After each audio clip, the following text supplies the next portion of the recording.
Hey bosses, what is up? The boss here. This isn't actually going to be one of my normal commentaries, and I apologize for that. Anyway, here's some background. I just was busy the last few days, and I come on to watch some videos, and I stumble upon Zybak's one of his latest videos about him and his videos getting flagged continuously and being taken down. And just a little side note, this isn't the first time this has happened to him. So anyway, as I see the dislike and like bar, so I scroll down, and in the comments I see all the trolling, and I see a bunch of Braindeadly fans, you know, the notorious mastermind of publicity stunts, pretty much all trolling Zybak, and I'm wondering why he would be doing this. Like, what would be the reason for this? I didn't hear a single thing about Braindeadly in the entire video. So as I attempt to avoid any biases, I go over to check over to Braindeadly's channel, and I see a video of around 30 seconds, give or take, just calling bullshit on the entire situation. So ultimately, I came to the conclusion that this was another one of those publicity stunts that is pretty much known for, if we think back a few months ago, actually, probably a month and a half ago or something like that, the Machinima drama where he was leaving Machinima.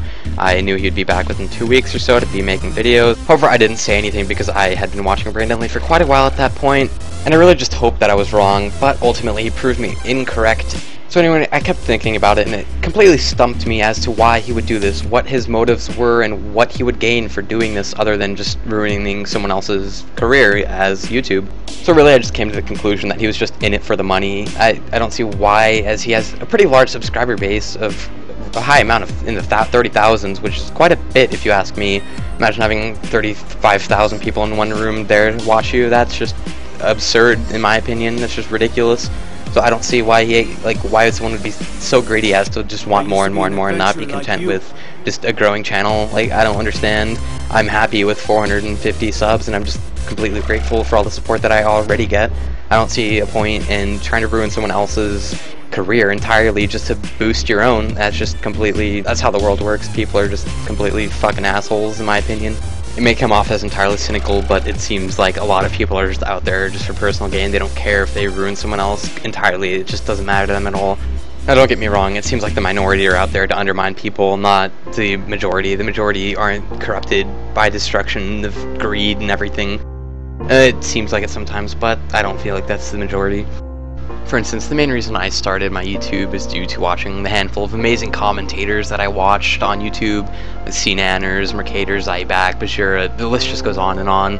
I really wouldn't have ever started my YouTube if it weren't for all the other great people on YouTube on this amazing network. And I realize a large percent of you are most likely Braindeadly fans, as I once was, and I apologize if I come off as ranting or defaming him, for lack of a better word. However, it entirely baffles me as to how people don't realize that they're doing exactly what Braindeadly wants them to.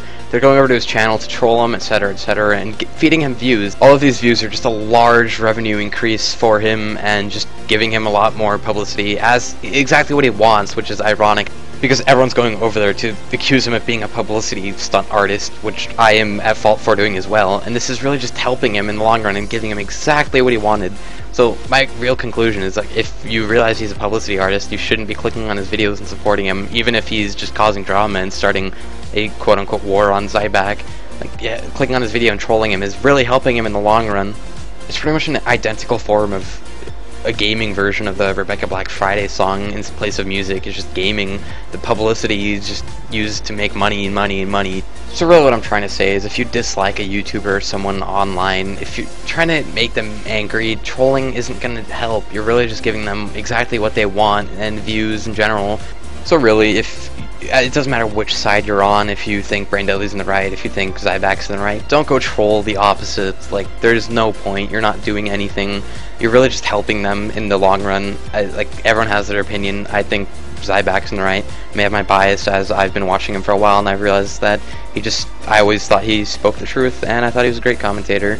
I used to like Braindeadly's commentaries and all of his hilarious videos, but just my opinion. You can have your own opinion. There's no pressure in my thought towards opinion.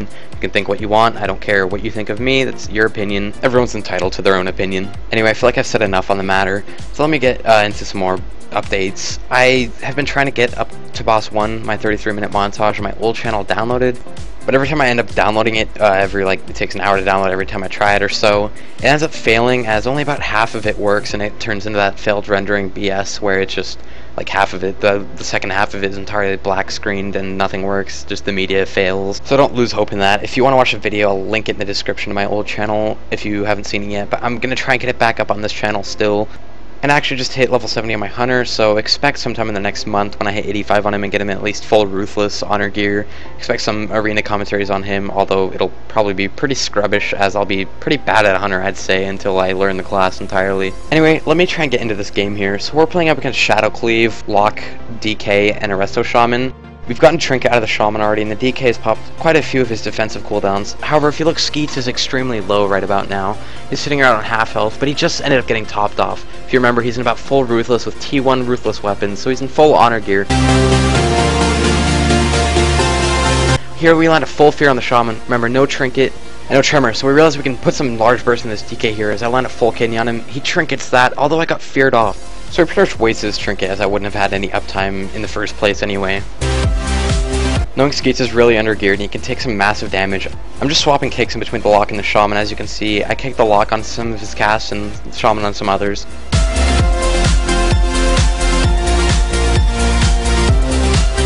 Right here in the game, I see the Locke is getting some hard casts out, so I go to redirect the kidney on him. However, I kick him and I still put that kidney on him. That was a giant waste, as he was locked out from the kick on the Fear. However, he did Trinket the kidney, so we did get a Trinket out of him. Knowing both teams are running out of our major cooldowns, I go to put the Shaman into a full blind who has no Trinket at this point of the game. DK is popping the last of his defensive, such as AMS, and right here he puts Unholy Frenzy on the Shaman, but the blind only had about 1 second left on it. It did prevent the sap, however I did get howled off at the same time, so I couldn't sap anyway.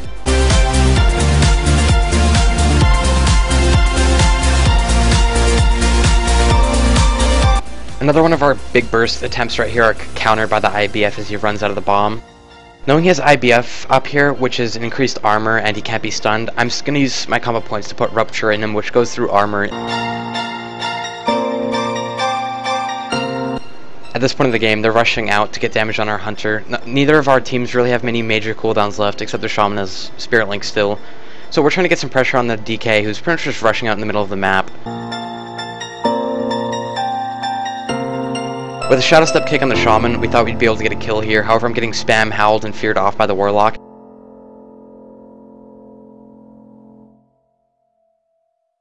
The Shaman comes out of the CC and throws down Spirit Link. At this point, we're pretty fed up with the game, seeing it's taking quite a while, and we realize the Locke has no Earth Shield and the Shaman's running out of mana. So I say let's just start swapping back and forth on the Earth Shield. With the kick on the Shaman, we swap to the Locke. He can't swap Earth Shield due to the kick, and we're doing some insane damage to this Locke, who has no cooldowns, and he's just in the open as he just falls over. So no matter what comp you run, a decent gib on someone who's low health when their healer is in any type of CC and doesn't have any type of pre-hots or heals on them, you can land a kill quite easily.